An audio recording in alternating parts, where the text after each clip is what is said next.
Assalamualaikum warahmatullahi wabarakatuh. Halo bapak-bapak, ibu-ibu, teman-teman semuanya. Kali ini kita akan lihat ceramah dari Habib Rizik yang super tegas, keras, dan membasmi menolak LGBT, homoseksual berada di Indonesia, negeri tercinta ini, teman-teman. Oke, kita lihat saja ke videonya dan semoga Habib Rizik sehat selalu. Amin ya Allah. Amin. Tidak. Bahwa perkawinan yang disyariatkan oleh Allah Subhanahu wa taala di antara umat Nabi ini adalah dari jenis mereka sendiri, sesama manusia, bukan menikah dengan hewan, saudara. Sengaja ini saya garis bawahi karena ternyata supilia itu menikah dengan hewan, kawin dengan hewan, ya. Ternyata kalau dulu itu menyerang negara-negara barat, hari ini sudah menyerang negeri kita, ya ikhwan. Di negeri kita, bagaimana kelompok-kelompok liberal sudah berani secara terang-terangan melakukan perkawinan dengan hewan, melakukan perkawinan dengan anjing, dengan kambing. Mereka melakukan perayaan. Innalillahi wa inna ilaihi raji'un. Dan ini peringatan buat kita semua, nggak boleh kita biarkan, ya ikhwan. Hari ini kita biarkan, maka besok generasi kita akan dirusak oleh mereka, saudara. Makanya Allah nyatakan, wa min ayatihi an khalaqalakum min anfusikum, dari jenis kamu, kawin dari jenis kamu sesama manusia, bukan kawin dengan hewan. Enggak sampai di situ, azwaja, Allah jadikan pasangan hidup. Kalau Al-Quran sudah menyebutkan azwaja, pasangan hidup, berarti di sana antara pria dan wanita, antara jantan dan betina, bukan betina dengan betina, bukan jantan dengan jantan, bukan perkawinan laki dengan laki, perempuan dengan perempuan seperti yang kita kenal saat ini. Berapa banyak, saudara, media-media di negeri kita yang dengan sadar dan sengaja ingin merusak umat Islam. Mereka mempropagandakan LGBT, lesbian, saudara. Kemudian di situ LGBTG-nya gay, saudara. Jadi ada lesbi, ada gay, saudara, ada bisex, ada transgender, saudara. Ini semua bertentangan dengan syariat yang dibawa oleh Nabi kita Sayyiduna Muhammad sallallahu alaihi wasallam. Jadi ayat ini indah, kita diingetin, ingat ya, sebagai tanda-tanda dari kebesaran Allah. Perkawinan itu dari jenis kamu sendiri, jangan dengan hewan. Azwaja, berpasang-pasangan dong, laki dengan perempuan, betina dengan jantan, jangan sejenis, nggak boleh perkawinan sejenis. Nah, untuk apa semua itu? Allah nyatakan litaskunu ilaiha, agar kamu merasa cenderung aman, damai di sisi pendampingmu tadi, di sisi pasanganmu tadi. Ini kata litaskunu ilaiha maknanya luas.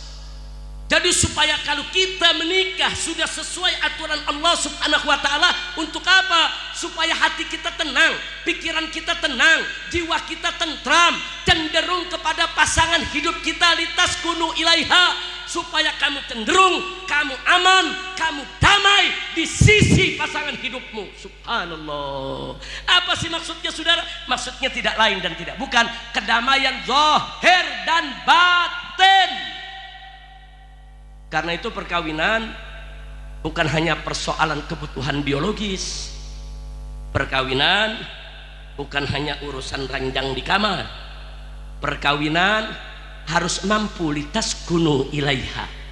Coba bagaimana kamu merasa cenderung kepada pasanganmu, damai, tentram. Artinya yuk kita berbagi kasih, berbagi sayang, berbagi cinta dengan pasangan hidup kita. Yuk kita berbagi suka dan duka, saudara. Kita bersyukur atas kelebihan pasangan kita, dan kita wajib bersabar atas kekurangan pasangan kita, saudara. Litaskunu ilaiha, saling menyimpan rahasia. Jangan menyimpan rahasia ke orang lain, jangan. Simpan rahasia dengan pasangan hidup kita, ya ikhwan. Yang tahu semua seluk-beluk hidup kita, yang tahu bagus dan jeleknya kita, karena dia menemani kita di kamar kita. Dia tahu semua kejelekan kita yang orang lain nggak tahu, saudara.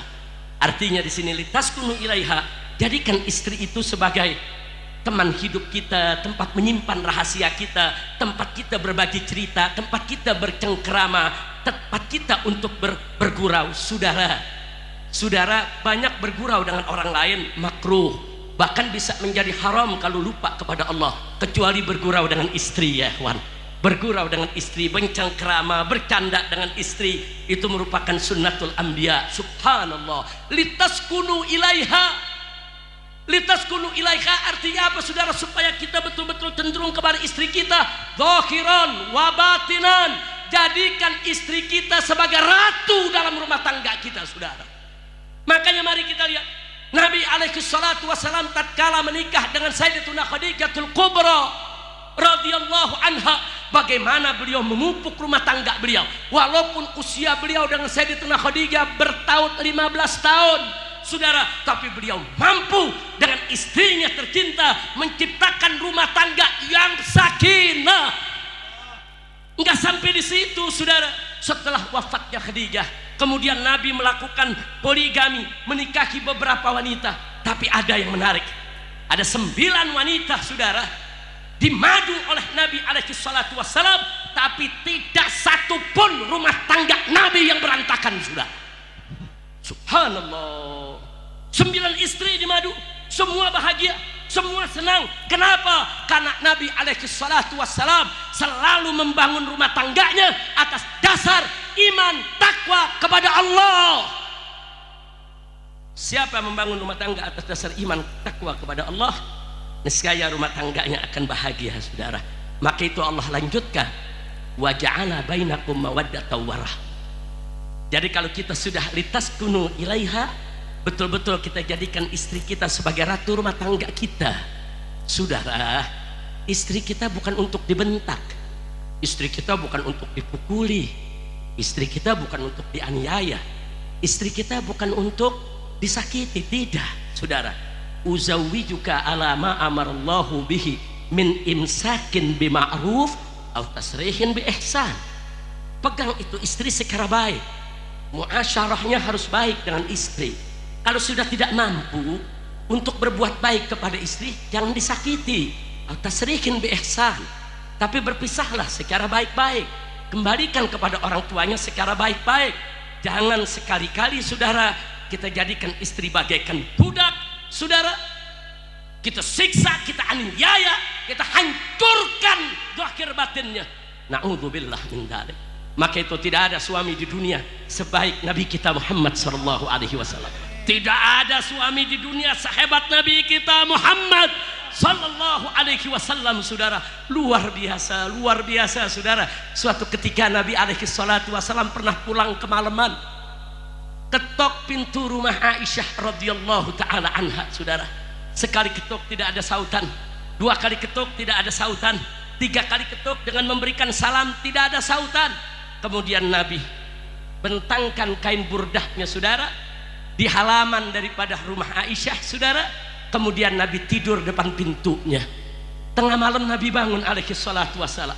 Tengah malam Siti Aisyah bangun. Biasanya begitu bangun lihat Nabi ada di sampingnya. Malam itu kok Nabi nggak ada di sampingnya. Ingat, semalam pintu ditutup dari dalam ya kawan. Kemudian Sayyidatuna Aisyah melongok di luar pintu, ternyata Nabi sedang tertidur di depan pintunya. Kemudian Siti Aisyah sedih saudara, menyesal, ya Rasulullah, kenapa kau nggak bangunkan aku? Kenapa nggak kedor aja itu pintu? Bangunkan aku, jangan kau tidur di luar begini. Tapi yang menarik adalah jawaban Nabi, saudara, ya Aisyah, aku tahu kau sibuk sepanjang hari. Kau sudah capek mengerjakan pekerjaan rumah. Aku nggak sampai hati mengganggu istirahatmu. Subhanallah. Waktu istirahat istri, Nabi nggak mau mengganggunya saudara. Subhanallah, pantas 9 istri semua damai, 9 istri semua sakinah. Orang sekarang maaf 2 istri kadang-kadang piring terbang tiap hari. Jangankan 2, istri 1 kadang-kadang meja terbalik. Nah, jujur aja zaman sekarang, betul? Betul?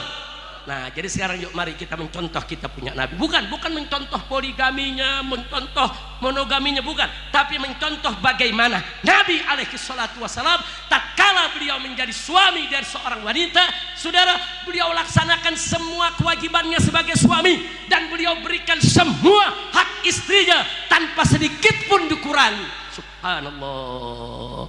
Bagaimana Nabi membangun rumah tangganya saudara, dengan iman, dengan takwa, mengajak istrinya untuk beriman kepada Allah, bertakwa kepada Allah, sehingga rumah tangga beliau selalu sakinah dari awal sampai akhirnya. Alhamdulillah. Mudah-mudahan Syamil Abdurrahman saudara Allah berikan.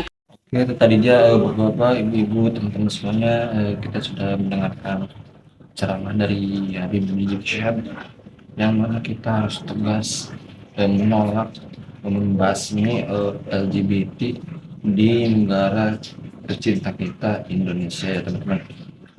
Karena itu mengundang murka Allah Subhanahu wa taala ya teman-teman, seperti yang sudah dikisahkan dari zaman para nabi terlebih dahulu, terutama di zaman Nabi Lut ya teman-teman. Itu tentang kaum Sodom ya teman-teman, itu di bumi hanguskan ya teman-teman, dan orang yang baiknya pun jadi kena ya teman-teman. Jadi seperti itu ya kalau sehat ya, semoga kita semuanya diampuni dosanya, amin ya rabbal alamin. Semoga teman-teman juga sehat selalu. Terima kasih. Assalamualaikum warahmatullahi wabarakatuh.